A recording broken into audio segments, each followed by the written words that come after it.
आदरणीय भाइयों एवं मार्गशक्ति, आज हमारा चिंतन क्रम की क्लास है 321 और आज का उद्बोधन आदरणीय श्री अरविंद श्रीवास्तव जी लेंगे। तो मैं उनसे आग्रह करता हूं कि वो शुरुआत करें।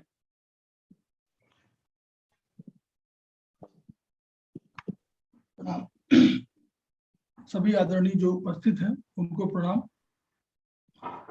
स्वाध्याय एवं चिंतन के इस 321वें व्याख्यान माला में उपस्थित हमारे वागी शर्मा जी जो इस समय दिख रहे हैं मुझे, अभिषेक जी आज इसको संचालन कर रहे हैं। वो हमारे अरविंद शर्मा जी कुशल संचालक जो है, उनके प्रियपुत्र हैं। आदरणीय नरेश नेप जी मुझे दिख रहे हैं, धुरेन्द्र चतुर्थी साहब, इन सबको मैं प्रणाम करता हूं। और इस में मैं शुरुआत कर रहा हूं कि कुंद इंदु समदेह उमा रमन करुणा अयन जाहि दीन पर नेह करौ कृपा मर्दन में। कुंद इंदु समदेह उमा रमन करुणा अयन जाहि दीन पर नेह करौ कृपा मर्दन में। भगवान शंकर जी की मैं स्तुति कर रहा हूं कि उनका कुंद पुष्प के समान और चंद्रमा के समान उनकी देह है। पार्वती जी के साथ वो विहार कर रहे हैं और करुणा के सागर हैं, करुणा के स्थान हैं। ऐसे शिव जी जिन्होंने मर्दन में और क्या है, सब लोगों पर कृपा भी करते हैं। जाहि दीन पर नेह और करो कृपा मर्दन में। कामदेव को भस्म करने वाले भगवान शंकर से मैं स्तुति कर रहा हूं कि हे भगवान आशुतोष, हे भगवान शिव, आप मेरा ही नहीं सभी का कल्याण कीजिए, सभी की कृपा हो जाइए। अब मैं अपने मूल विषय पर आता हूं। मूल विषय हमारा है एक्यूप्रेशर, मूलभूत सिद्धांत और विकास। मैं एक्यूप्रेशर विधा का कोई पारंगत नहीं। मैं एक्यूप्रेशर शोध प्रशिक्षण एवं उपचार संस्थान प्रयागराज का शोध छात्र हूं। वहां के 3 विशिष्ट, जिनको मैं विशिष्ट गुरु मानता हूं, उनको मनीषी मानता हूं, चिंतक मानता हूं, विचारक मानता हूं। वो ब्रह्मलीन एक हिरका सर हैं, दूसरे एक्यूप्रेशर के जो वर्तमान अध्यक्ष हैं जेपी अग्रवाल सर हैं, और तीसरा एपेक्स बॉडी के जो चेयरमैन हैं एस.एस. सराफ साहब। इन 3 गुरुओं से और इनके अलावा अन्य गुरुओं से जो मैंने शिक्षा प्राप्त किया है उसको मैं अंश मात्र में देने का प्रयास कर रहा हूं, क्योंकि हमारे विचारधारा, हमारे एक्यूप्रेशर शोध प्रशिक्षण संस्थान की विचारधारा ये है कि हमको प्रत्येक व्यक्ति के पास जाकर के उसको बताना भी है, उसका ट्रीटमेंट भी करना है और उसके पास पहुंचना है। यानी हम इसको जन जागरण अभियान के रूप में ले रहे हैं और यह मूल उद्देश्य यही है। और इसीलिए जो भी मैं कहना चाह रहा हूं वो उन गुरुओं की कृपा है मुझ पर, और वो मैं किसी न किसी रूप में उनकी वाणी को, उनके वक्तव्य को, उनके शब्दों को, उनके विचारों को आप तक पहुंचाने का प्रयास कर रहा हूं। हम लोगों ने अभी तक ये पढ़ा था कि ट्रेडिशनल सिस्टम में हमारे यहाँ मेरिडियन की परिभाषा दी गई। फिर मेरिडियन की परिभाषा में उन्होंने कहा कि मेरिडियन है क्या। उन्होंने कहा कि मेरिडियन क्या है कि the means whereby man is created, जहां मनुष्य का, जहां मानव का जन्म, जिससे जन्म होता है। The means whereby disease occurs, मतलब डिजीज बाहर से आती है। The means whereby man is cured, अगर हम क्योर होते हैं तो इन्हीं मेरिडियंस के माध्यम से होते हैं। और the means whereby disease arises, आपके अंदर से जो कोई बीमारी आती है तो वो भी इन्हीं मेरिडियंस के माध्यम से आती है। तो इन मेरिडियंस के माध्यम से, पंचतत्व सिद्धांत के माध्यम से और 8 गाइडिंग प्रिंसिपल्स और इन यांग सिद्धांत के माध्यम से ट्रेडिशनल सिस्टम में एक्यूप्रेशर डेवलप हुआ। अब उसमें चूंकि हम लोगों ने पहले जो डिस्कस किया था उसमें हम लोग लीवर तक आ गए थे कि लीवर पर हम लोग बात कर रहे थे कि लीवर है क्या। तो लीवर के रूप में हम आए, क्यों हम लोगों ने कई हार्ट बता दिया था, लंग्स बता दिया था, लीवर के संबंध में आ लीवर को हम बताएं। अब लीवर क्या है, तो लीवर करता क्या है, लीवर जो है आपकी ऊर्जा के प्रवाह को सब दिशाओं में नियंत्रित करता है और प्रवाहित करता है। लीवर की ऊर्जा ऐसी एकमात्र ऊर्जा है जो नीचे से ऊपर भी जाती है और वो अपने चारों तरफ फैलती है। इसको माना गया है कि ये ट्रेडिशनल सिस्टम में कि ये कास्ट का एलिमेंट है, तो कास्ट तत्व से जुड़ा हुआ ऑर्गन है, इसलिए उसकी ऊर्जा, जैसे कास्ट की ऊर्जा आप देखें कि अगर बांस को आप हिलाएं तो चारों तरफ मूवमेंट करता है, बाएं दाएं आगे पीछे, उसी तरह इसकी ऊर्जा है। ये स्टमक में भी जाती है, स्प्लीन में भी जाती है, किडनी में जाती है, इसके बाद यूरिनरी ब्लैडर में जाती है, हार्ट में जाती है, लंग्स में जाती है, सब। यानी यह ऊर्जा ऐसी है जो सबके प्रवाह को नियंत्रित करता है। ओरिजिनल ऊर्जा का स्रोत किडनी जो हेवन से आई, इसके बाद लंग्स ने उसको बनाया, लीवर स्प्लीन ने उसको बनाया और लंग्स ने उसको फाइनली बनाया, न्यूट्रिटिव एनर्जी के रूप में बनाया, और लीवर ने क्या किया, इस ऊर्जा को नियंत्रित किया। तो सबका अपना अपना रोल है। और लीवर रक्त का संग्रहण करता है, ये रक्त का संग्रहण करता है, और जब आप काम करते हैं तो ये रक्त आवश्यकता अनुसार रक्त जो है आपको दौड़ने के लिए, खेलने के लिए, कूदने के लिए, चलने के लिए, काम करने के लिए शक्ति प्रदान करने के लिए लीवर से रक्त चला जाता है शरीर में, और जब आप आराम करते हैं तो ये लीवर से रक्त शरीर में आ जाता है और फिर वो उसको ऊर्जा को पुनर्जीवित करता है। अगर लीवर में रक्त की कमी हो तो इसमें देखिए, लीवर में अगर रक्त की कमी होगी तो लेडीज की समस्याएं जो होती हैं, स्पेशली पीरियड्स वाली समस्याएं बहुत होती हैं। अगर रक्त की कमी है तो एमेनोरिया हो सकता है, मतलब जिसको रजो रोग बोलते हैं। अगर इसमें है तो मेट्रोजिया हो सकता है, मेनोरिया हो सकता है, ओलिगोमेनोरिया हो सकता है। इसमें मतलब यानी दर्द हो सकता है, दर्दीला हो सकता है, उसमें काले थक्के बन सकते हैं। ये सब लीवर के ब्लड की डिफिशियंसी की वजह से। अगर लीवर में ब्लड अधिक हो गया तो भी प्रॉब्लम है। लीवर में ब्लड अगर हो गया तो वो क्या होगा, ब्लैक क्लॉट्स बनते हैं, वो इसी वजह से, जिसको रक्त प्रदर बोलते हैं। तो नॉर्मल, जैसे उन्होंने कहा कि नॉर्मल जो है होना चाहिए 80 ml के आसपास लगभग 5 डेज में, और उसका 80% शुरुआत में ही एक फर्स्ट 2 डेज में हो जाता है। एनीवे, ये एक रोग उससे जुड़ा हुआ रोग है। दूसरा क्या है, लीवर की ऊर्जा स्टेगनेट माने रुक जाती है अगर, तो बहुत अधिक प्रॉब्लम्स हो जाती हैं। लेडीज की प्रॉब्लम साथ साथ मानसिक उत्तेजना इनकी वजह से भी होती है, और इसलिए यही नहीं, ये मांसपेशियों का नियंत्रक भी है। जो मांसपेशी आपकी है तो इन्हीं की वजह से फंक्शन होती है, और इनकी वजह से वो आप काम कर पाते हैं।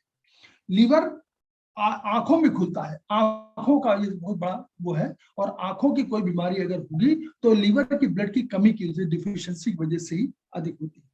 लीवर संकल्प शक्ति का है, और लीवर में इथेरियल सोल बोलते हैं। इथेरियल सोल माने जो आकाशीय, एक सोल के कंसेप्ट दिया है कि आकाशीय जो आत्मा है वह क्या करती है, वह आपको अपने जीवन को सुनियोजित करने का एक तरीका बताती है। तो लीवर क्या है, अगर हृदय को अगर कहा जाए कि हृदय जो है मानव शरीर के सम्राट है, और पेरिकार्डियम जो उसके ऊपर कवरिंग है वो उसका मंत्री है, तो लीवर सेनापति है। युद्ध में अगर भूमिका हो तो एक सम्राट है और एक मंत्री है पेरिकार्डियम, और लीवर सेनापति है। दूसरे परिभाषा से अगर देखें तो अगर जो ऊर्जा, एक पार्थिव ऊर्जा को पहली बार आपको भोजन बनाने का काम करता है स्प्लीन, तो वो स्प्लीन मदर की भूमिका में है। वो क्या करती है, वो आपको मदरली ट्रीटमेंट करती है, आपको भोजन बनाती है, ऊर्जा बनाती है, ऊर्जा बनाने के बाद उसको लंग्स में और हार्ट में भेज देती है। तो वो अगर वो मदर की भूमिका में है तो लीवर क्या है, लीवर आपको जीवन में अपने आगे बढ़ने की जो प्रेरणा देता है वह लीवर है। इसलिए लीवर का इंपॉर्टेंस वहां, अगर वो माँ के रूप में है तो लीवर पिता के रूप में है। तो इस शरीर में दो धर्मों का है। अगर लीवर और स्प्लीन के संबंधों को देखें तो एक माँ है, ये अगर लीवर पिता है तो वो माँ है। और अगर दूसरे शब्दों में देखें तो युद्ध अगर शरीर को बाहर से कहीं लड़ना है तो उसमें लीवर की भूमिका सेनापति के रूप में है, इसलिए लीवर का बहुत इंपॉर्टेंस है। अब हम लोग आए दो कंट्रोलिंग मेरिडियंस की बात की थी, और कंट्रोलिंग मेरिडियन एक कंसेप्ट उन्होंने दिया ट्रेडिशनल में सिस्टम में कि 8 अद्वितीय ऊर्जा सिस्टम है, और उनको वेसल के रूप में कहा गया। वेसल माने क्या हुआ कि जैसे हम लोग देखते हैं कि कोई सड़क है कम चौड़ी है और एक बड़े राजमार्ग है, तो वैसे ही बड़े राजमार्गों के रूप में मेरिडियन था, लेकिन मेरिडियन से बड़े मार्ग वेसल का। वेसल्स को रिजर्वायर की तरफ में रखा जाए। जब किसी ऑर्गन में या मेरिडियंस में ऊर्जा का अधिक हो जाती है तो रिजर्वायर्स में, जैसे आप देखें कि हम लोग जलाशय बनाते हैं, तालाब बनाते हैं, बांध बनाते हैं, और इसमें बारिश का पानी इकट्ठा करते हैं, और जब आवश्यकता होती है तब इसको यूज करते हैं।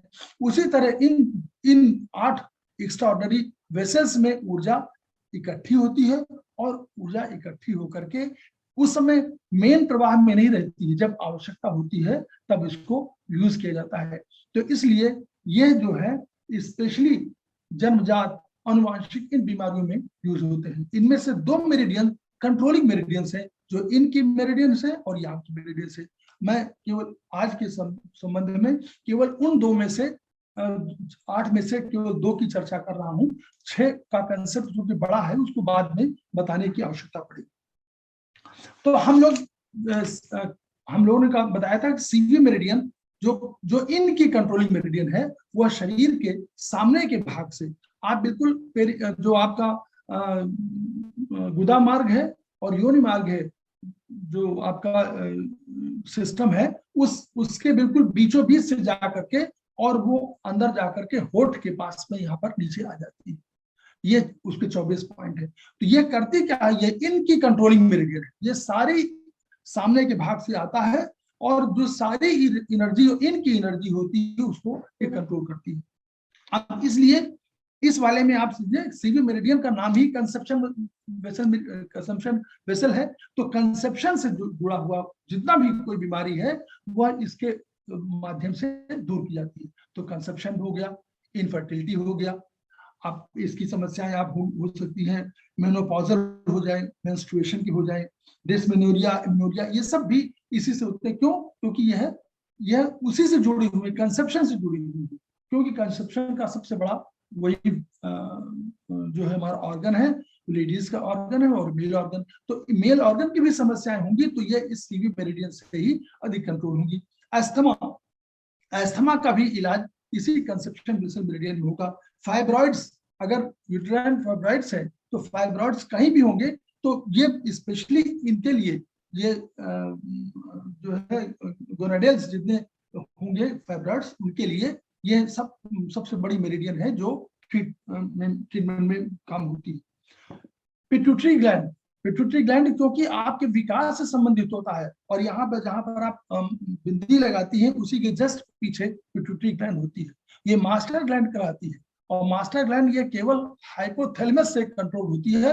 और हाइपोथैलेमस के बाद, हाइपोथैलेमस को अगर स्कूल का मैनेजर कह दिया जाए तो इनको प्रिंसिपल कहना पड़ेगा पिट्यूटरी ग्लैंड को, और ये इसी के माध्यम से बहुत से काम होते हैं। तो यानी आपके जीवन के विकास के ग्रोथ हार्मोन से लेकर के और अनेक हार्मोन्स जो लैक्टेशन के लिए प्लस आपके गोनाडल डेवलपमेंट के लिए, इन सब के लिए पिट्यूटरी ग्लैंड की बहुत बड़ी भूमिका है। तो इसका जो हार्मोन्स का सीक्रेशन है, अगर वो कहीं अनियमित हो रहा है तो वो भी कंसेप्शन वेसल मेरिडियन से ट्रीट होता है। अगर यूरिन में ब्लड है या आपको जलन हो रही है तो भी ये मेरिडियन सबसे अधिक महत्वपूर्ण मानी जाती है। अब एक दूसरी हुई गवर्निंग वेसल।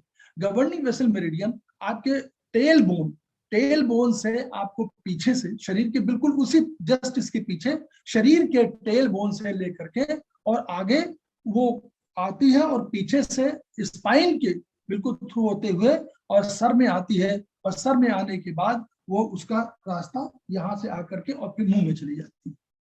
उसी में एक GV20 पॉइंट है जहां पर कि हम लोग चोटी रखते थे, और अब अधिकांशतः लोग नहीं रखते हैं, तो वो चोटी रखने की जो प्रक्रिया है वो GV20 पॉइंट है, और वो इतना इंपॉर्टेंट पॉइंट है कि इसको 100 बीमारी एक इलाज का नाम कहा जाता है।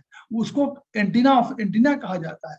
अगर शरीर में ऊर्जा के लेने के तरीके और मेरिडियंस में है, तो जीवी मेरिडियन के पास उसको एंटीना का, सारे एंटीनास का वो एंटीना है जिसमें सबसे बड़ा हाईएस्ट लेवल का जो एंटीना है एनर्जी का है वो उसमें होता है। तो अगर कभी आपको यांग शक्ति, अब वो यांग का चूंकि नियंत्रक है, इसलिए यांग शक्ति जो भी होगी, अगर कोई कमजोरी लग रही होगी तो वो उसके लिए जिम्मेदार है, और उसी थकान लग रही होगी तो भी यांग वही शक्ति बढ़ाना है, तो यही मेरिडियन काम होगी। किडनी की कार्य क्षमता बढ़ाना, फंक्शनल, क्योंकि फंक्शन से संबंध, यांग फंक्शन से संबंधित रखता है। यांग जो है इनर्जेटिक है, फंक्शन से संबंध रखता है और इन स्ट्रक्चर संबंध रखता है। तो यांग जब अगर किडनी की कार्य क्षमता कहीं कम हो रही हो तो इस जीवी मेरिडियन का इसमें प्रयोग करते हैं। बोन मैरो, कोई भी जो है ये RBC, इन सब के बारे में अगर कहीं कुछ हो रहा होगा, कमी हो रही होगी, कोई प्रॉब्लम आ रही होगी, तो उसके लिए जीवी मेरिडियन का इस्तेमाल करते हैं। बाहरी वातावरण से सबसे पहले प्रभावित होती है हमारी स्पाइन, और चूंकि यह कंट्रोलर स्पाइन की बिल्कुल बीचों बीच से जाती है, इसलिए सबसे पहले जीवी मेरिडियन का उसमें प्रभावित होती है, और इसलिए उसका बिंदु का ट्रीटमेंट दिया जाता है। जो बाहरी वातावरण की ऊर्जा है, जो जैसे विंड है, तो ये क्या होती है, बाहरी विंड आती है और आपके इसको ट्रेडिशनल सिस्टम में कहा जाता है कि वो आपके दो सिस्टम पे अटैक करती है। SI सिस्टम मतलब स्मॉल इंटेस्टाइन और यूरिनरी ब्लैडर, दो सिस्टम को प्रभावित करती है पहले, और उसके बाद वो इसके ये प्रॉब्लम होने के बाद आपको क्या होगी, गर्दन अकड़ जाएगी। तो गर्दन अकड़ जाएगी तो ठंडक, वही ठंडक जो ठंडक के साथ वात होता है, वात वायु में। उसके बाद क्या होगा, ये और चली जाएगी तो गले में चली जाएगी, शोर थ्रोट हो जाएगा, और चली जाएगी तो किडनी उसमें ऑर्गन में चली जाएगी, तो ऑर्गन में चले जाने पर ये फेशियल चेहरे पर आएगी तो फेशियल पैरालिसिस हो जाएगी, और अगर यांग मेरिडियन जाएगी तो जॉइंट्स पेन इसी वजह से होगा। तो इसमें ट्रीटमेंट भी इसी जीव मेरिडियन का देना होता है। हालांकि लीवर के कारण भी आंतरिक वायु प्रभावित होती है, लेकिन बाहरी वातावरण जो है जीवी के गवर्निंग वेसल मेरिडियन की वजह से होती है। तो उसमें तमाम है, बेहोशी भी आ सकती है, थोड़ा सा इमोशनल आदमी अधिक हो जाता है, सुन्नपन आ जाएगा हाथों में पैरों में, बेहोशी आ सकती है, लार बहने लगती है, ये इस तरह के जो है। तो इसका ट्रीटमेंट लो बीपी में भी और अनिद्रा में भी और जॉन्डिस में और डायबिटीज में किया जाता है।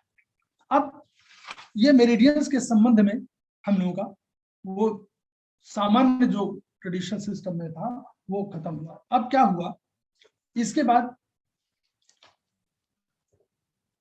1934 के आसपास, अब देखिए पुरानी सिस्टम है और मेरे कितने साल पुरानी है, 3rd सेंचुरी BC में तो बढ़िया किताब लिखी गई उनके द्वारा, इसके पहले से चल रहा था। तो अब 1934 के आसपास इस पर वो बात कर रहे थे कि वर्चुअली इसको कैसे एस्टेब्लिश किया जाए कि ये जो मेरिडियन है, इसमें जो पॉइंट्स हैं, ये जस्टिफाइड कैसे हो। तो रिसर्च वहां चल रही थी, लेकिन उस रिसर्च में नहीं हुआ, और जो मेन श्रेय ले गए वो जर्मनी के प्रोफेसर डॉक्टर R. वॉल। उन्होंने 1934 में इसको शुरुआत किया, लेकिन 1940 में उन्होंने, वो खुद एलोपैथ के डॉक्टर सर्जन थे। उसके बाद उन्होंने क्या हुआ, उन्होंने चाइनीज सिस्टम पढ़ा। चाइनीज सिस्टम में उन्होंने एक मशीन बना डाली, उस मशीन का नाम डर्मेट्रॉन। उस डर्मेट्रॉन मशीन के बनाने से क्या हुआ कि उन्होंने उन मशीन को देखा कि शरीर के इसमें ऊर्जा नापने का एक यंत्र हुआ, और उसमें ऊर्जा नापी तो ये रेजिस्टेंस नापा उन्होंने कि जो एक्यू पॉइंट्स थे, जिनको हम एक्यू पॉइंट्स कह रहे हैं, उन पॉइंट्स पर रेजिस्टेंस कम पाया गया। तो उन्होंने कहा कि जहां जहां ये सिस्टम में कहा था कि हमारे ये एक्यू पॉइंट्स है, उनमें रेजिस्टेंस कम पाया गया। तो ये शोध उन्होंने डर्मेट्रॉन के माध्यम से किया। फिर डर्मेट्रॉन में दो चीजें की, वो उसमें किया क्या कि इसमें 135 मिली वोल्ट से लेकर के 2070 मिली वोल्ट तक की वोल्ट जो प्रभावित प्रवाहित करेंगे और उसको शरीर में आप दे सकते हैं। तो नॉर्मली शरीर का 870 मिलीवोल्ट करीब होता है एनर्जी की उसमें। तो उन्होंने कहा कि अगर 900 को उन्होंने स्टैंडर्ड मान लिया, तो 900 को उन्होंने 50 का अंक दे दिया कि 50 जो है ये स्टैंडर्ड है। अब इसके बेसिस पे उन्होंने देखा कि अगर 50 से ऊपर है तो इन्फ्लेमेटरी डिजीज कोई हो रही है, यानी अगर 80 के ऊपर है तो इन्फ्लेमेशन वाली डिजीज आपको हो रही है, जिसको सिस्टम में एक्यूट डिजीज कहा जा रहा है। और अगर डिके है 50 से नीचे है तो इसका मतलब क्या हुआ कि आपको डिजेनरेटिव चेंजेस आ रहे हैं बॉडी, तो उसके बाद ऊर्जा बढ़ानी है। उन्होंने कहा कि ऊर्जा अगर डिजेनरेटिव चेंजेस हैं तो ऊर्जा आपको बढ़ानी है। तो उस डर्मेट्रॉन की सहायता से उन्होंने कहा कि हम एनर्जी देंगे, हम बाहर से करंट देंगे और आपको उसकी ऊर्जा को ठीक कर देंगे। अब इसमें क्या हुआ, अब एक सिद्धांत ये है कि जो ये शरीर के बिंदु है, एक्यू पॉइंट्स है, यह शरीर में एक ऑप्टिमम लेवल है, एनर्जी उतना ही लेंगे। अगर उससे कम है तो वो लेते रहेंगे, और जब उस ऑप्टिमम में पहुंच जाएंगे तो फिर नहीं लेंगे। यह शरीर का जो है ये धर्म बिल्कुल उसी तरह है जैसे कोई सेल हमारा जो है, जो एलोपैथ कहता है, जो मतलब नॉर्मल साइंस कहती है, वो मॉडर्न साइंस क्या कहती है कि उसमें सेल में 4 ऑक्सीजन लेके जाता है, एर्थ्रोसाइट्स जो होते हैं, आरबीसी। तो आरबीसी 4 ऑक्सीजन के अणु लेके जाते हैं, लेकिन उसको एक ही अणु लेना है तो वो एक ही लेता है, वो कहता 3 वापस कर देता है। तो यानी यह समाज में, अब उस संदर्भ में देखें कि समाज में जो कुछ हमको चाहिए अगर हम उतना ही लेते हैं तो हमारे लिए बहुत लाभदायक है। यही काम वो भी करता है कि जितनी एनर्जी की आवश्यकता उतनी लेता है, उसके बाद नहीं लेता है। तो अगर आप एनर्जी दे रहे हैं किसी को तो ये कभी खतरा नहीं है कि उस ऑप्टिमम लेवल पहुंचने के बाद वो आगे एनर्जी बढ़ जाएगी, तो वो उतना लेगा, उसके बाद छोड़ देगा। दूसरा पॉइंट क्या हुआ कि मान लीजिए अगर हम लोगों ने किया तो क्या ऐसा तो नहीं है कि ब्रेन सिस्टम हमारा, जैसे करंट से ब्रेन सिस्टम प्रभावित होता है, तो उन्होंने कहा नहीं, इसका रेजिस्टेंस लेवल पर जो है 8 से 10 मिली एम्पियर का करंट इसमें देते हैं। तो 8 से 10 एम्पियर का जो करंट दिया जाता है तो उतना जो है, जो ब्रेन का जो सिस्टम है, सेरेब्रो स्पाइनल नर्वस सिस्टम को, उसको स्टिमुलेशन नहीं होता है। यानी हमारा नर्वस सिस्टम जो है, ब्रेन का नर्वस सिस्टम प्रभावित नहीं होगा। तो अगर उतना आप इतना जो 8 से 10 मिली एम्पियर है करंट दे रहे हैं तो वो नर्वस सिस्टम प्रभावित नहीं करेगा, वो केवल एक्यू पॉइंट्स को प्रभावित करेगा, और उन्हीं पॉइंट्स को प्रभावित करेगा और उतना तक लेंगे वो जितना की एनर्जी की आवश्यकता है। तो इस आधार पर उन्होंने बड़ी खोज किया और ये सिद्धांत स्थापित कर दिया कि जो एक्यू पॉइंट्स कहे जा रहे थे जहां जहां पर, वहां है। हालांकि उन्होंने इसके अलावा भी और कुछ मेरिडियन खोज लिया और कुछ एक्यू पॉइंट्स उन्होंने और खोज लिया। कुछ एक्यू पॉइंट्स को उन्होंने थोड़ा सा अपने हिसाब से चेंज किया कि नहीं ये इस स्थान पर न होगा, थोड़ा सा इस स्थान पर है, वो अलग पॉइंट है। लेकिन इसने ये स्थापित कर दिया कि ये जो सिस्टम है, जो एक्यू पॉइंट्स का सिस्टम है, वो वैज्ञानिक रूप से भी सही है। तो उन्होंने इसी पॉइंट पर उन्होंने कहा कि सामान्य रीडिंग को 50 माना, अगर 80 से अधिक रीडिंग आती है तो उन्होंने कहा कि इन्फ्लेमेटरी फेज की बीमारी है, और अगर 50 से कम रीडिंग है तो कहा डिजेनरेटिव चेंजेस शुरू हो गए हैं। और अगर कभी इंडिकेटर में, जो उसका मशीन है, उस इंडिकेटर में ड्रॉप बहुत तेजी से आ रहा है, इसका मतलब कि बीमारी बहुत गहरी होती जा रही है। जैसे तमाम बीमारियां हैं, कैंसरस वगैरह है, तमाम की बीमारी, एनर्जी खत्म ही हो रही है। तो उस रूप में उन्होंने इसको देखा कि अब इन्होंने 9 नई मेरिडियंस खोज दिया। हम लोगों ने अभी तक पढ़ा था कि हम लोगों के 6 हाथों में 6 मतलब हाथ में बायलैटरल है, तो इस 6 हाथ मतलब कुल मिलाकर के हमारे अगर साइड देखें तो 1 2 3 4 5 6 7 8 9 10, 5 उंगलियों में 10 साइड है। तो 6 साइड में हमारी स्टेब्लिश हो गई थी, पहले से ही मेरिडियन स्थापित थी, 4 हमारे जगह खाली थी। इसी तरह पैरों में भी 6 मेरिडियंस थी, स्प्लीन की थी, लीवर की थी, किडनी की थी, गॉलब्लैडर की थी और यूरिनरी ब्लैडर की थी और स्टमक की थी।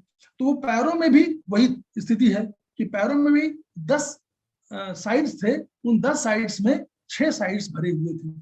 तो उन्होंने 4 मेरिडियन हाथों में और 4 मेरिडियन पैरों में स्थापित कर दिया। ये बहुत बड़ा कंट्रीब्यूशन था उनका।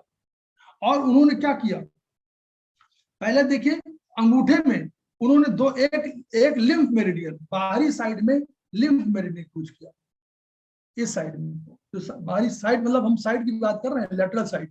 तो लेटरल साइड में बाहरी साइड जो था वहां लिम्फ मेरिडियन की खोज कर दिया। कहा कि ये लिम्फ मेरिडियन है और क्या करती है, जो हमारे शरीर में लिम्फ सिस्टम है उसको रेगुलेट करती है, उसको ठीक करती रहती है।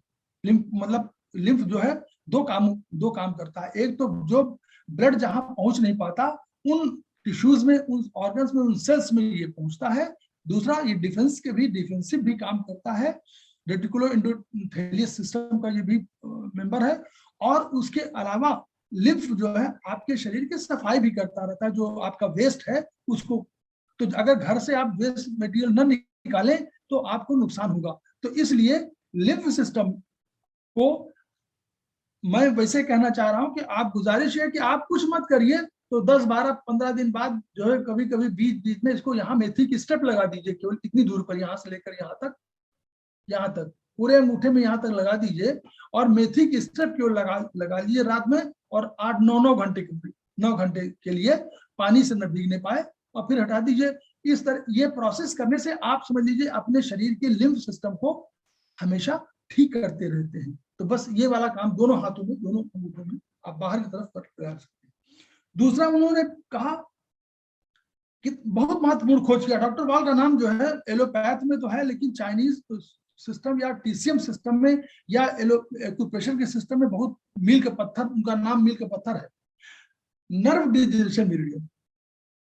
यहाँ पर पहले हम जो सिस्टम था वो उसमें लार्ज इंटेस्टाइन मेरिडियन थी, इस भाग में उन्होंने नर्व डिजेनरेशन मेरिडियन खोज दिया।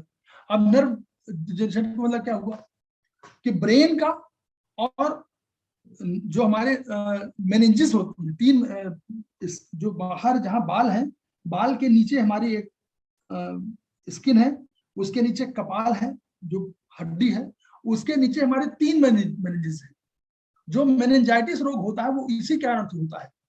उन मेनिंजिस के बीच में सेरेब्रो स्पाइनल फ्लूइड जो सेरेब्रम में और मतलब ब्रेन में और स्पाइनल कॉर्ड में बहता रहता है, वो उसमें इंफेक्शन हो जाने पर, उसमें मात्रा बढ़ जाने पर, उसका कंसंट्रेशन घट बढ़ जाने पर, इसकी वजह से मेनिंजाइटिस रोग होता है।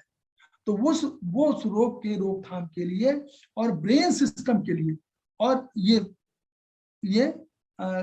मेरिडियन जो नर्व एंडी मेरिडियन कहलाई, नर्व डिजेनरेशन मेरिडियन, ये उसके लिए बहुत कारगर साबित हुई। इसके बाद एक उन्होंने मेरिडियन और सब हाथों में कर दिए, ये हाथ की चार हाथों में है ना, एक एलर्जी या वेस्कुलर डिजेनरेशन मेरिडियन था। वेस्कुलर सिस्टम को उन्होंने कहा कि जो हृदय क्या करता है, आर्टरीज और वेन्स, हृदय आर्टरीज और वेन्स के माध्यम से रक्त की सफाई करता है, और उसमें एक सिस्टम और जुड़ा होता है, लिम्फ सिस्टम। तो लिम्फ सिस्टम और नर्व सिस्टम, वो ये आर्टरीज का सिस्टम और वेनस सिस्टम, ये तीनों मिलकर के और इस एलर्जी वेस्कुलर सिस्टम में कंट्रोल होते हैं। तो जब कभी इस तरह की समस्या होगी तो रक्त के फ्लो की या रक्त में कुछ बदलाव की, तो ये वाला यूज होगा। फिर एक हुआ ऑर्गन डिजेनरेशन वेसल। ये वेसल क्या हुई, इस वेसल में उन्होंने कहा कि मान लीजिए जो प्रॉब्लम आपकी लिम्फ सिस्टम में है और वो सब जगह जा रही है, लेकिन ये जब शुरू में टिश्यू लेवल पर, पहले सेल लेवल पर हुआ और बाद में ऑर्गन लेवल पर जब आपको डिजेनरेशन शुरू हो गया, यानी पूरा सेल ही नहीं पूरे टिश्यू बर्बाद होने लगे, और सेल के साथ सेल और टिश्यू और ऑर्गन, सेल से टिश्यू बनता है, कई सेल टिश्यू बनाते हैं, और कई टिश्यू बना के ऑर्गन बनाते हैं, और कई ऑर्गन बना के सिस्टम बनाते हैं, और कई सिस्टम बनाकर शरीर। तो जो टिश्यू ऑर्गन लेवल पर अगर कोई बीमारी आ गई, तो इसका मतलब कि वो बहुत अंदर पहुंच गई। तो डीप लिम्फ जिसको कहा गया, डीप लिम्फ जो अंदर की तरफ लसिकाएं होती हैं, जिनको लिम्फेटिक नोड्स वगैरह अंदर की तरफ जो होते हैं लिम्फ, चैनल उस लिम्फ सिस्टम का उपचार करने के लिए है। तो यानी ये जो है जैसे कैंसरस ग्रोथ वगैरह के लिए इस ओआर मेरिडियन को महत्वपूर्ण माना गया। फिर पैरों में 4 पैरों में स्थापित किया जॉइंट और आर्टिकुलर डिजेनरेशन, इसको मतलब वीडी मेरिडियन कहा गया, जॉइंट्स जेडी मेरिडियन। तो जेडी मेरिडियन क्या हुआ, ये जोड़ों का, आपके जोड़ों के जो प्रॉब्लम है तो उन जोड़ों के उपचार के लिए इसको यूज में लाया गया। फिर एक हुआ फाइब्राइड और इंटरस्टिशियल जनरेशन, यानी जो सेल के बाहर का जो भाग होता है उसको इंटरस्टिशियल बोलते हैं।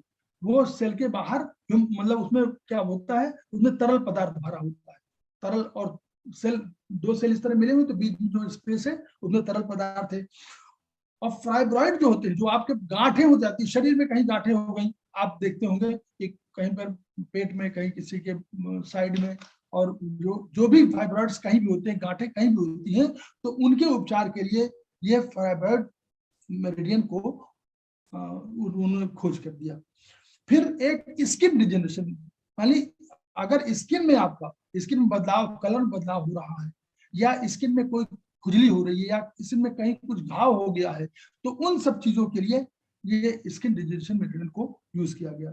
फिर एक फैट डिजेनरेशन, उन्होंने कहा कि पैर के 4th टो में इसको माना और कहा कि फैट आपका फैटी मतलब फैटी जो है फैट जमने लगता है शरीर में, तो उसके लिए उपचार के लिए, या मोटापा हो जाता है या उस चीजें, तो उन सब चीजों के लिए उपचार के लिए इन्होंने फाइब्रॉइड, ये फैट डिजेनरेशन मेरिडियन का इस्तेमाल किया। ये तो 8 मेरिडियन हो गई।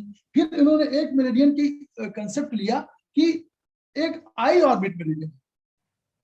डॉक्टर वॉल ने बहुत ये कहा कि एक आई ऑर्बिट मेरिडियन, यानी उन्होंने कहा आंखों के चारों ओर, उन्होंने कहा आंखों में क्या है, जैसे स्पेशली आप टंग में भी देखिए कि टंग भी रिप्रेजेंट करती है अंदर के ऑर्गन्स को, तो उसी तरह उन्होंने कहा कि आंखें भी अंदर के ऑर्गन के स्वरूप को बाहर प्रकट करती हैं, और उसके चारों तरफ यहां से लेकर के और इस तरफ उन्होंने कहा कि ये और जो ऑर्बिट है, इस ऑर्बिट में ये मेरिडियन उसमें कहा गया, और कहा गया कि चारों तरफ अनेक ऑर्गन्स के पॉइंट्स हैं।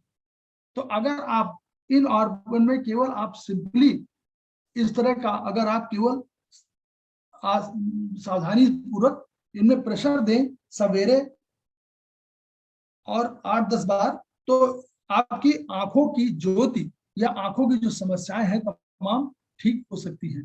तो ये बहुत बड़ा अनुसंधान था उनके उसमें। इन्होंने आंखों के माध्यम से उन्होंने अनेक थ्योरी दिया। उन्होंने कहा कि जैसे देखिए बहुत सी चीजों में, जैसे राइट लंग्स उन्होंने कहा कि फादर से मिलता है, और लेफ्ट लंग उन्होंने कहा कि मदर से मिलता है। तो अगर राइट लंग्स में फादर को अगर कोई सिगरेट पी रहे हैं या ट्यूबरकुलोसिस हुआ है, तो आपका पुत्र का या पुत्री का राइट लंग प्रभावित होगा। और उसी तरह अगर मदर इसी तरह के कहीं वो डिजीज कोई हुई या कहीं वो है, तो वो नेचुरली तंबाकू या सेवन इस तरह का, तो लंग बाइट।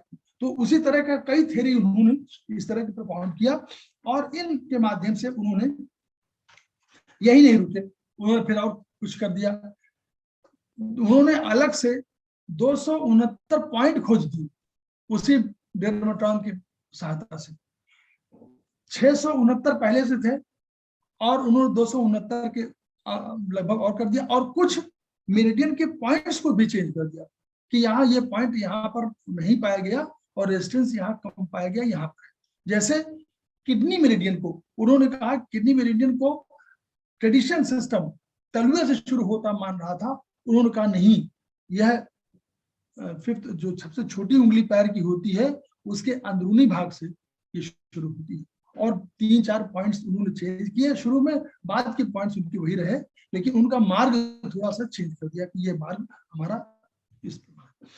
तो पेरिकार्डियम मेरिडियन को उन्होंने कहा कि पेरिकार्डियम मेरिडियन ट्रिपल, ये स्पेशली सर्कुलेशन मेरिडियन है, और ये सर्कुलेशन माने जो हार्ट जो सर्कुलेट करता है वो ट्रिपल, ये सर्कुलेशन मेरिडियन पेरिकार्डियम मेरिडियन को एक ही माना उन्होंने। ये कहा कि ये पेरिकार्डियम सर्कुलेशन से संबंधित रखती है। ट्रिपल वार्म मेरिडियन जो कहा जा रहा था ट्रेडिशनल सिस्टम में, उसको उन्होंने कहा कि यह वर्चुअली एंडोक्राइन सिस्टम, ये एंडोक्राइन मेरिडियन है। और ये एंडोक्राइन मतलब यानी एंडोक्राइन माने क्या हुआ कि शरीर के या किसी फंक्शन को कंट्रोल करने के लिए हमारे पास दो पॉइंट है। एक दो हमारे सिस्टम है। एक सिस्टम हमारा नर्वस सिस्टम है यानी ब्रेन, इसको बोलते हैं हम लोग, और दूसरा सिस्टम हमारा इंडोक्राइन सिस्टम है। इंडोक्राइन सिस्टम हार्मोन्स के थ्रू आपकी अनेक एक्टिविटी को चेंज करता है, उनमें सुधार लाता है, उसको परिवर्तित करता है, उसको जैसा भी आप देखते हैं तो वो इंडोक्राइन सिस्टम। तो दो कंट्रोलिंग के लिए दो सिस्टम है, एक ब्रेन सिस्टम जिसको और नर्वस सिस्टम कहेंगे, और दूसरा एंडोक्राइन सिस्टम। तो इस एंडोक्राइन सिस्टम ट्रिपल वार्मर, उन्होंने कहा कि ट्रिपल वार्मर है। स्प्लीन मेरिडियन पैर के बाईं तरफ, जो बाईं तरफ का पैर है, तो जो वो अंगूठा है, उस अंगूठे के बाहरी तरफ उन्होंने माना था, अंगूठे में बाहरी तरफ स्प्लीन मेरिडियन है और अंदरूनी साइड में लीवर मेरिडियन है। लेकिन उनका राइट में कहा कि राइट में ये नहीं है, राइट में लीवर तो है, लीवर मेरिडियन तो है अंदर की तरफ, लेकिन बाहर की तरफ पैंक्रियाज मेरिडियन।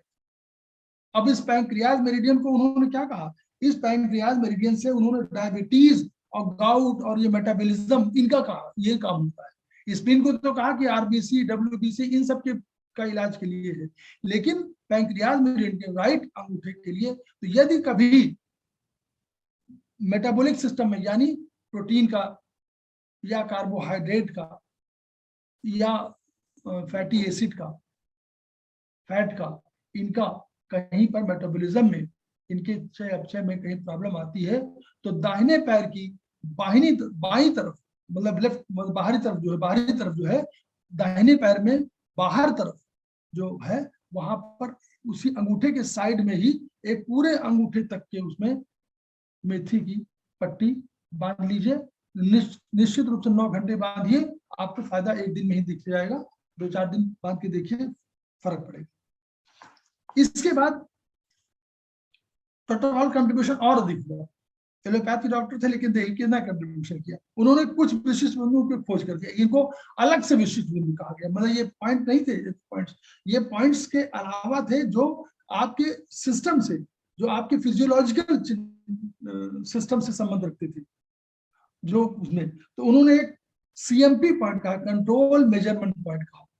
उन्होंने कहा कि हर ऑर्गन में एक कंट्रोल मेजरमेंट पॉइंट, उसको पॉइंट को दिया। वो क्या करता है, उन्होंने कहा कि आपके कोई शरीर का ऑर्गन का सिस्टम, फंक्शन, शेप, साइज ये जो प्रभावित हो, तो इस पॉइंट पर इलाज देने से वो सिस्टम, वो फंक्शन, वह शेप, वह साइज आपका ठीक हो जाता है।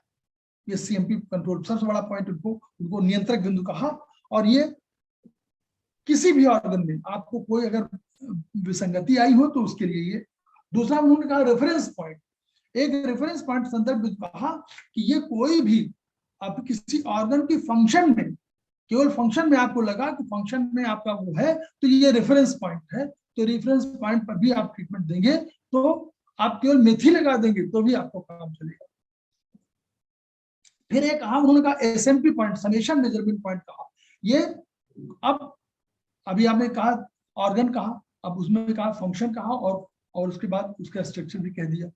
अब इन्होंने कहा कि नहीं, समेशन SMP पॉइंट जो है, समेशन मेजरमेंट पॉइंट को इन्होंने कहा कि अगर ऊतक सिस्टम में, टिश्यू सिस्टम में, यानी और नीचे चला गया है, सेल सिस्टम में चला गया, ऊतक सिस्टम में चला गया है कोई रोग, तो वहां पे जो गड़बड़ी होगी उसको ये जानकारी ये दे देगा और वहां पर ट्रीटमेंट आप कर सकते हैं।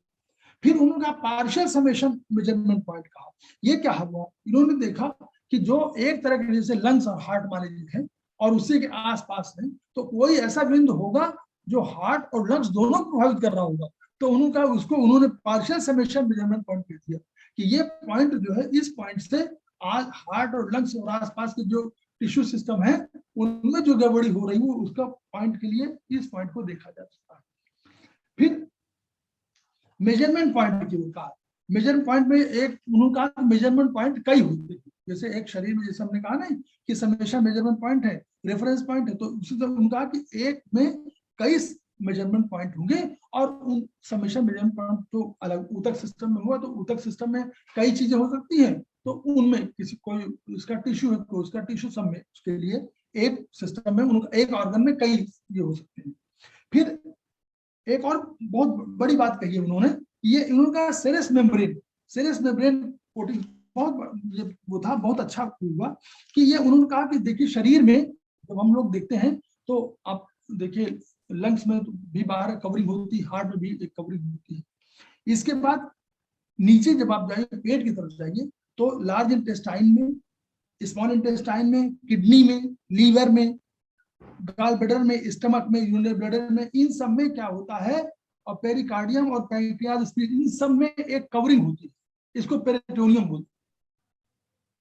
जो भाषा में, वहां की भाषा में जो साइंस, मॉडर्न साइंस कहती है उसको बोलती है कि ये फिजियोलॉजिकल उसका संबंध है, तो उसको कहा पेरिटोनियम होती है। तो वहां कहा कि इस पेरिटोनियम में मान लीजिए कोई प्रभावित हो गया, कोई अल्सर डेवलप हो गया, कोई घाव हो गया, तो वो फंक्शन जो उसका फंक्शन है वो प्रभावित होगा। तो उन्होंने कहा कि ये सेरेस कोटिंग, जिसको सेरेस कोटिंग कहा कि ये जो कोटिंग होती है, इस कोटिंग में कहीं परिवर्तन होगा तो इस वाले पॉइंट पर आप अगर ट्रीटमेंट करेंगे तो वो ठीक हो जाएगा।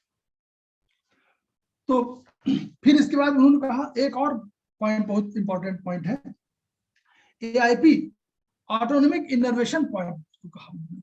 अब ऑटोनोमिक इनर्वेशन सिस्टम को समझिए कि ब्रेन हमारा जो है एक बहुत बड़ा बिजली का घर है, वहां से ऊर्जा प्रभावित होती है, ऊर्जा वहीं से संचारित होती है।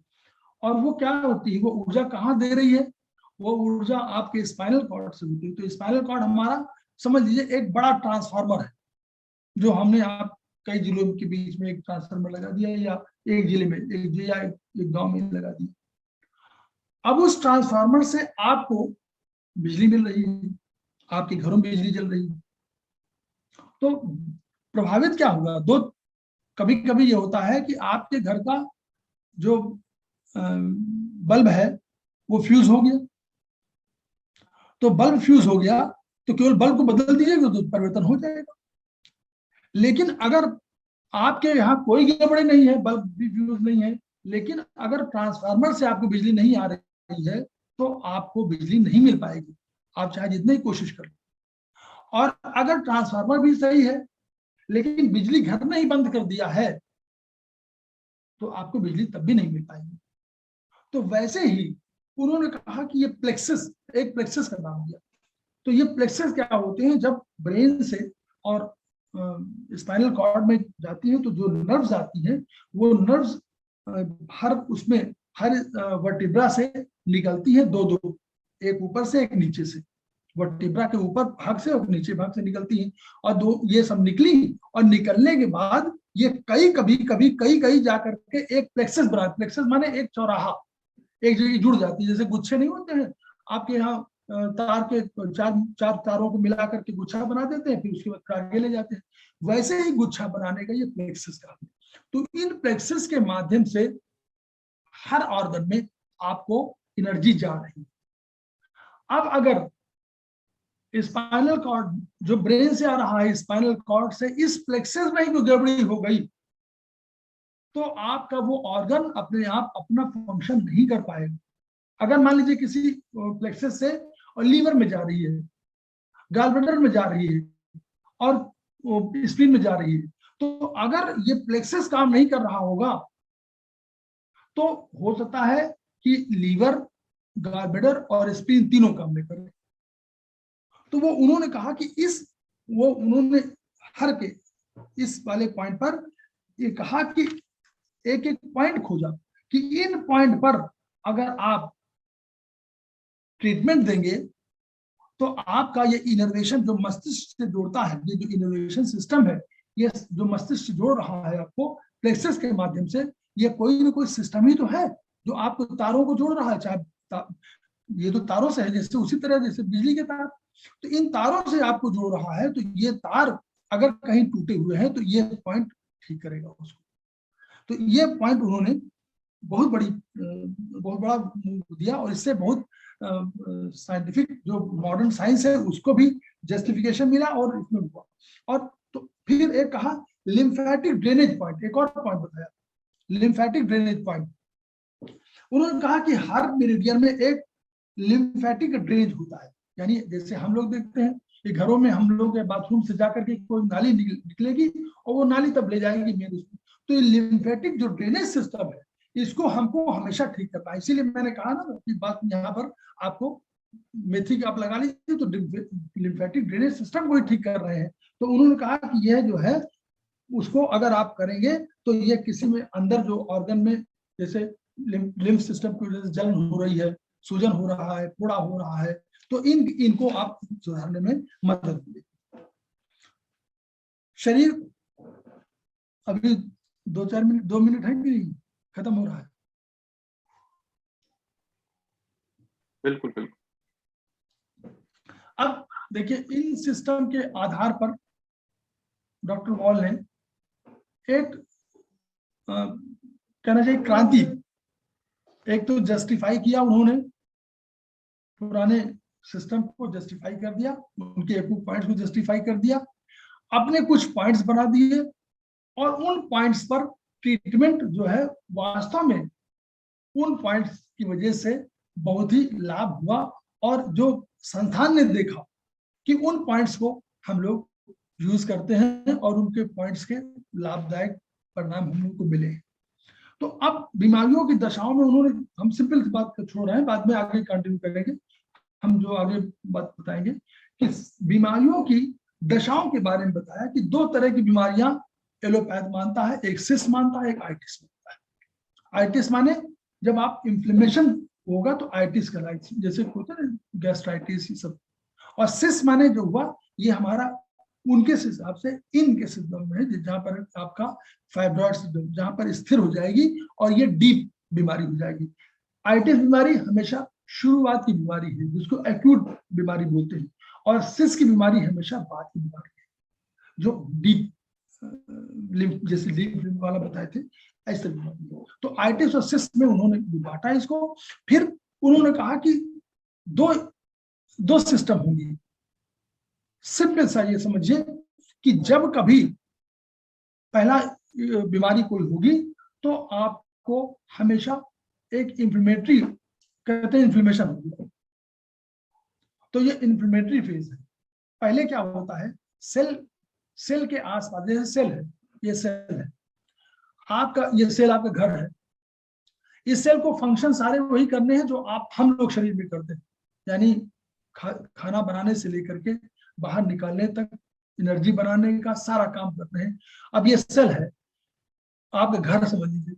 अब इस घर में आपके चारों तरफ जो 2 दरवाजे या 3 दरवाजे हों और तीनों दरवाजों में 4-4, 5-5, 10-10 आदमी आकर के आपको परेशान करें तो क्या होगा, आपका अंदर का फंक्शन प्रभावित होगा ना। तो उनकी सहायता के लिए क्या होता है, जैसे ही इन्फ्लेमेशन मतलब बाहर से कोई रोग कारक तत्व आता है और वो प्रभावित करने लगता है, चाहे बैक्टीरिया हो चाहे हो, तो ये क्या होते हैं, ये अपना एक संदेशा भेजते हैं। ये संदेशा भेजते हैं कि हमारे पास इस दुश्मन ने अटैक कर दिया है, हमको सहायता चाहिए। वो ब्रेन को, क्योंकि इनके सबके पॉइंट्स होते हैं, चौकियां होती है, छोटी छोटी चौकियां हर जगह होती हैं, उन चौकियों से संदेश जाता है ब्रेन को। तो ब्रेन उस सुरक्षा प्रणाली को, सिस्टम को ठीक करने के लिए दौड़ता है, अपने सारे सिस्टम को सक्रिय करता है। तो क्या होगा, आपके घर के दरवाजे में 4 आदमी 10 आदमी पहले से थे, अब बाहर से सुरक्षा के लिए पुलिस 50 पुलिस आ गई, 30 मोहल्ले वाले आ गए, 40 आपके रिश्तेदार आ गए, तो कुल मिलाकर 100 लोग हो गए। तो 100 लोगों से आपके घर की जो आसपास का वातावरण है ये और प्रभावित ही होगा ना।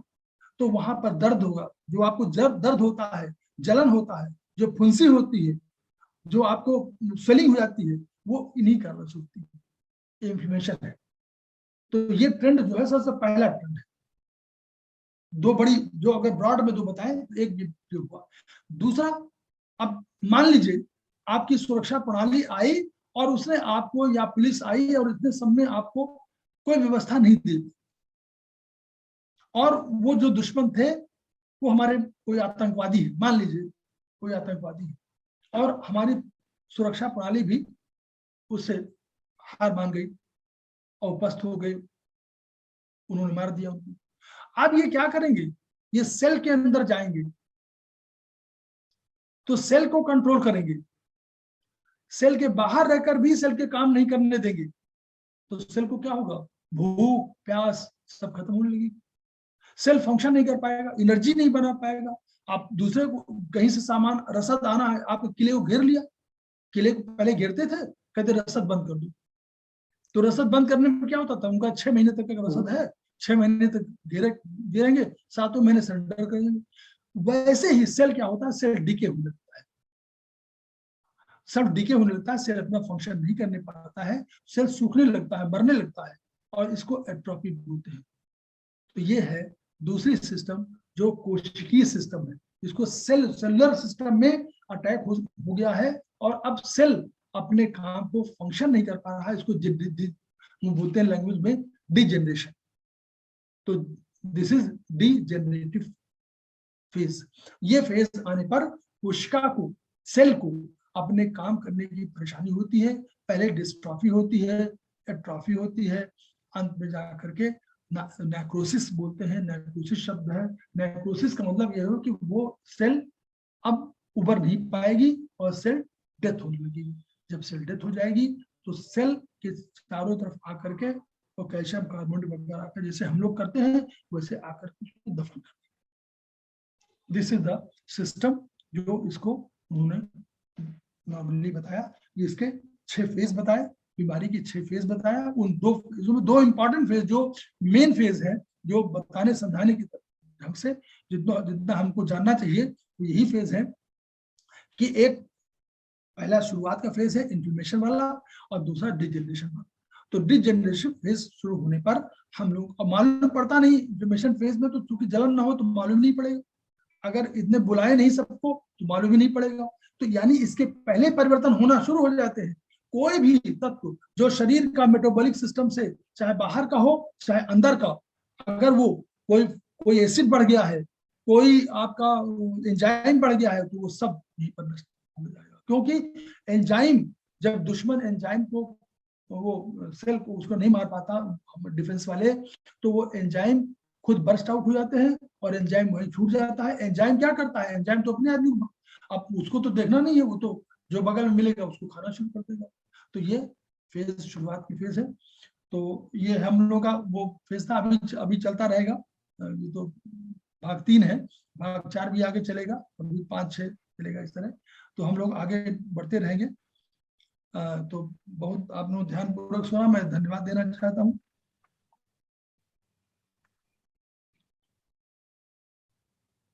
बहुत बहुत धन्यवाद आपका। अब यदि किसी का कोई प्रश्न है तो वो अनम्यूट करके पूछ सकते हैं।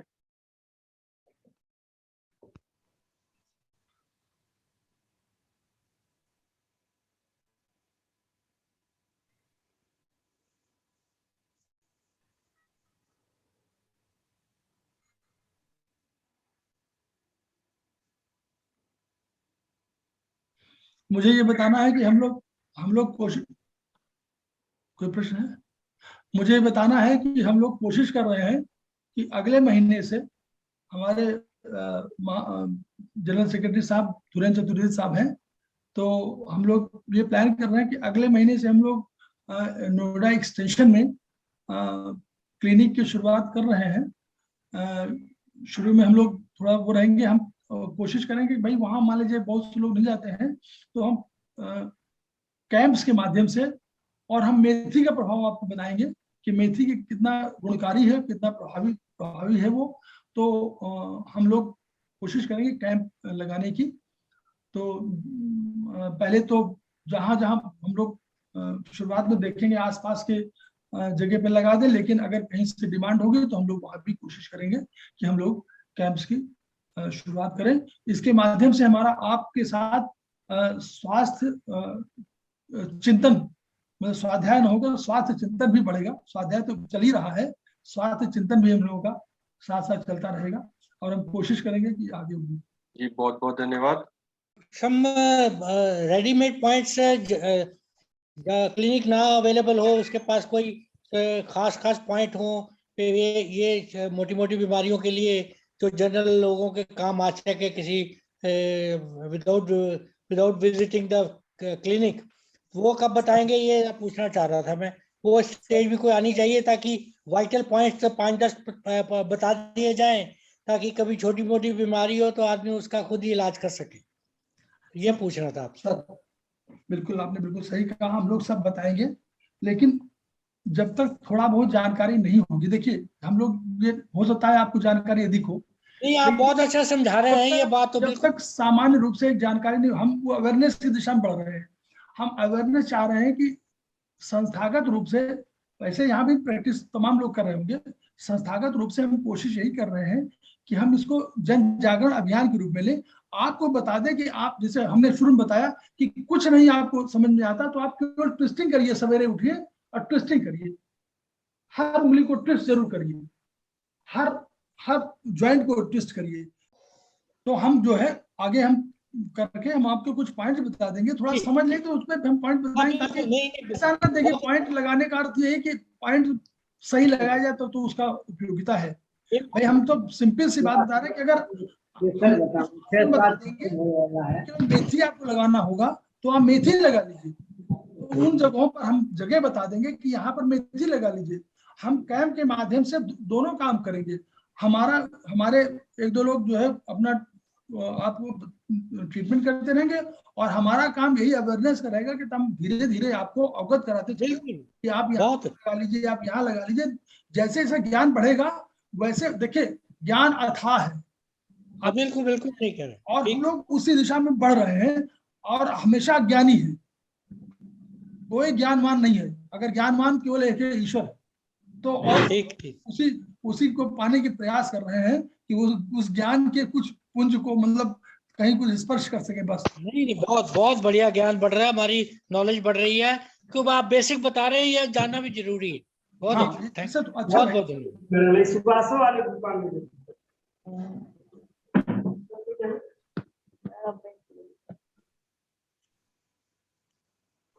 ठीक है, तो फिर 3 बार ओम के साथ फिर सेशन खत्म करते हैं। जी।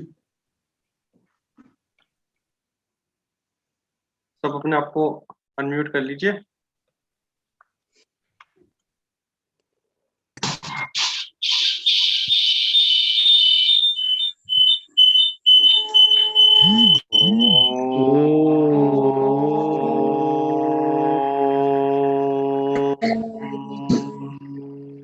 अभी बोलिए।